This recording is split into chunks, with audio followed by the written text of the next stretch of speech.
కరువు రైతుకు బాసటగా నిలిచేందుకు రెండో విడత పొలం బాటకు బయలుదేరారు బీఆర్ఎస్ అధినేత కేసీఆర్. ఉమ్మడి కరీంనగర్ జిల్లాలో ఆయన పర్యటించబోతున్నారు. నేరుగా రైతులతో ముఖాముఖి ఆయన మాట్లాడబోతున్నారు. రైతాంగ సమస్యలు ఇంకా తెలుసుకోబోతున్నారు. సో రాష్ట్ర రైతాంగానికి బాసటగా నిలిచేందుకు బయలుదేరిన ముఖ్యమంత్రి బీఆర్ఎస్ అధినేత కేసీఆర్ కొద్దిసేపట్లో ఉమ్మడి కరీంనగర్ జిల్లాకు చేరుకోబోతున్నారు. మరింత సమాచారాన్ని మా ప్రతినిధి వేణుగోపాలరావు అందిస్తారు. వేణుగోపాలరావు,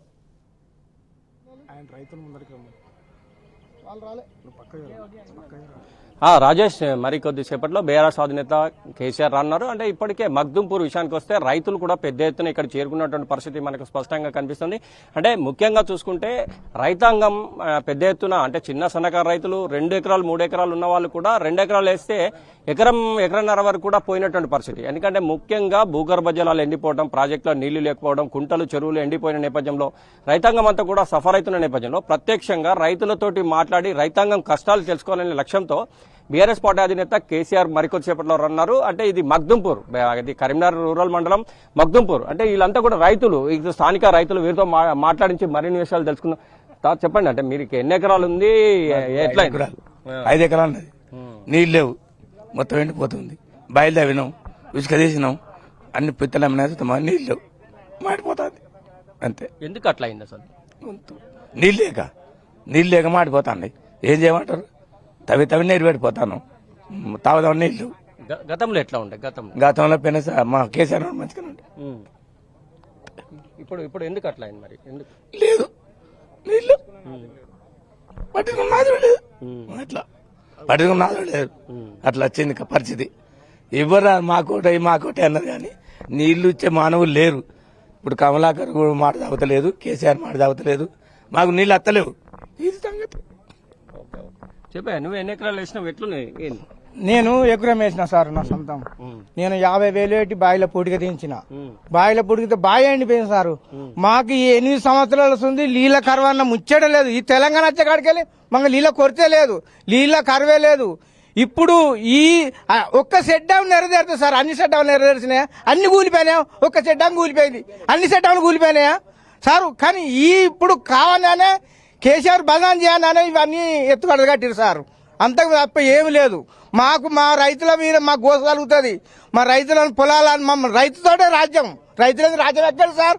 రాజ్యం కూలిపోతుంది, రైతు భక్తుల రాజ్యం వెళ్తుంది సార్. మమ్మల్ని అన్యాయంగా అన్ని జిల్లాలో పోతే మా జిల్లాకు నీళ్ళు ఎందుకు రావు సార్? అన్ని ఇంకా పెద్దపల్లి చూడుపో, నిట్టూరు, నిమ్మనపల్లి. ఎందుకు ఈ ప్రాబ్లం వచ్చింది మాకు? ఇప్పుడు ఈ సంవత్సరమే ప్రాబ్లం వచ్చింది. మాకు అంతా ముందు ప్రాబ్లం వల్ల ముచ్చట్లేదు. మా కేసీఆర్ ఎప్పుడు ఓడిపోయినా మాకు ముచ్చట్లేదు. మేము చిచ్చేసుకుని ఇంట్లో కూర్చొని మా పొలాలు వండినాయి. అంత లేకపోతే ఇంత పాపం కాలే.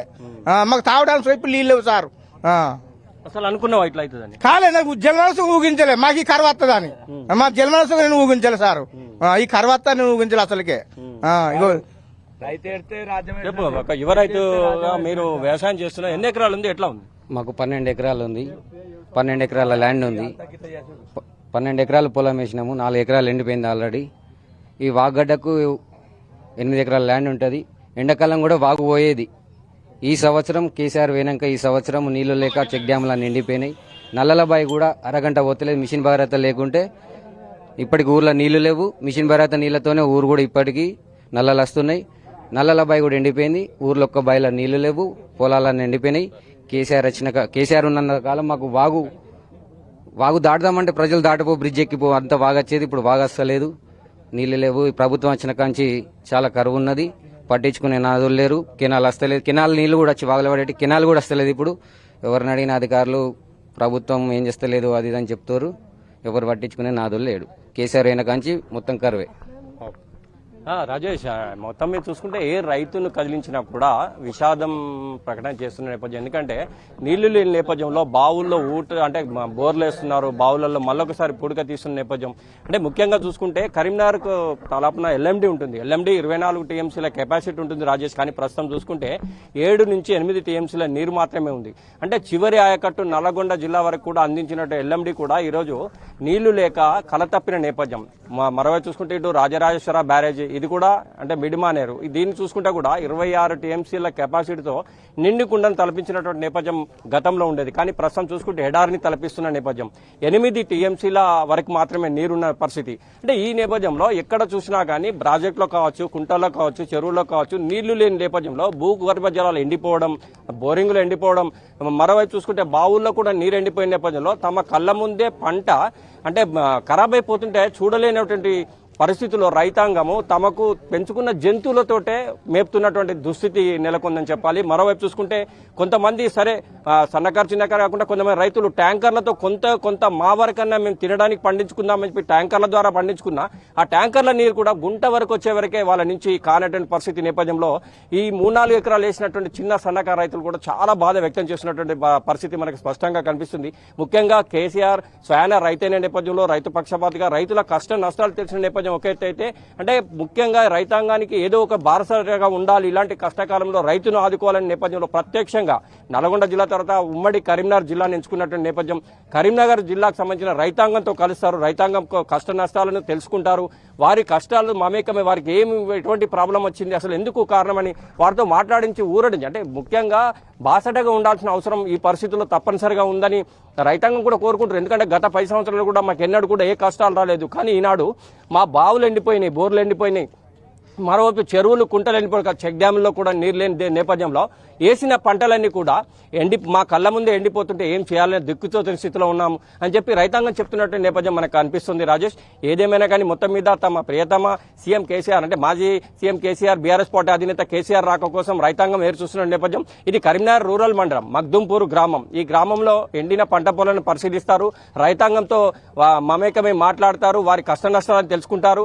మరోవైపు ఈ సాయంత్రం ఇక్కడే భోజనం చేసిన తర్వాత ఇటు బోయినపల్లి మండలంలో కూడా ఎండిపోయిన పంటలు పరిశీలిస్తారు. రాజేష్, ఆ ఎండిపోయిన పంటలు పరిశీలించి అక్కడ కూడా రైతాంగంతో మాట్లాడతారు, వారి కష్ట నష్టాలు తెలుసుకుంటారు. ఆ సాయంత్రం పక్కనే ఉన్నటువంటి షాబాష్పల్లి బ్రిడ్జి నుంచి రాజరాజేశ్వర బ్యారేజీ అంటే బిడ్మానేర్ దాన్ని కూడా పరిశీలిస్తారు. అంటే ముఖ్యంగా ఇదంతా ఎందుకు వచ్చింది, ఏంది అసలు ప్రాబ్లం ఏంటి, రైతులతోటే ప్రత్యక్షంగా మాట్లాడి వారి కష్టాలను తెలుసుకోవాలనే లక్ష్యంతో స్వయంగా బీఆర్ఎస్ పార్టీ అధినేత కేసీఆర్ బయలుదేరినటువంటి పరిస్థితి మనకు స్పష్టంగా కనిపిస్తుంది. రాజేష్, అది ఈ బోయినపల్లికి సంబంధించి ఇది అయిపోయిన తర్వాత షాబాష్పల్లి తర్వాత ఇటు రాజరాజేశ్వర చూస్తారు. అనంతరం మీడియా సమావేశాన్ని నిర్వహిస్తారు సిరిసిల్లలో తెలంగాణ భవన్లో మీడియా సమావేశాన్ని నిర్వహించి రైతులతో మమేకమైన తర్వాత వారు పడ్డ కష్టాలు కావచ్చు, నష్టాలు కావచ్చు, వారికి ఏ విధంగా మనం బాసటగా ఉండాలి, ప్రతి ఒక్క కార్యకర్త కావచ్చు, ప్రతి ఒక్కరు కావాలి, రైతాంగానికి ఏ విధంగా బాసటగా ఉండాలి, వారి కష్టాల్లో ఉన్నప్పుడు మనం ఎటువంటి పరిస్థితుల్లో వాళ్ళని ఆదుకోవాలనే లక్ష్యంతో మాట్లాడే అవకాశం మనకు స్పష్టంగా కనిపిస్తుంది. ఏదేమైనా కానీ తమ ప్రియతమ బీఆర్ఎస్ పార్టీ అధినేత కేసీఆర్ రాక కోసం పెద్ద ఎత్తున మగ్దుంపూర్ గ్రామానికి సంబంధించిన రైతాంగం అంతా కూడా ఎదురు చూస్తున్నటువంటి పరిస్థితి మనకు స్పష్టంగా కనిపిస్తుంది. మరికొద్దిసేపట్లో రానున్నారు. ఇది ఇక్కడ తాజా update vote studio. Right, thank you Venugopala Rao.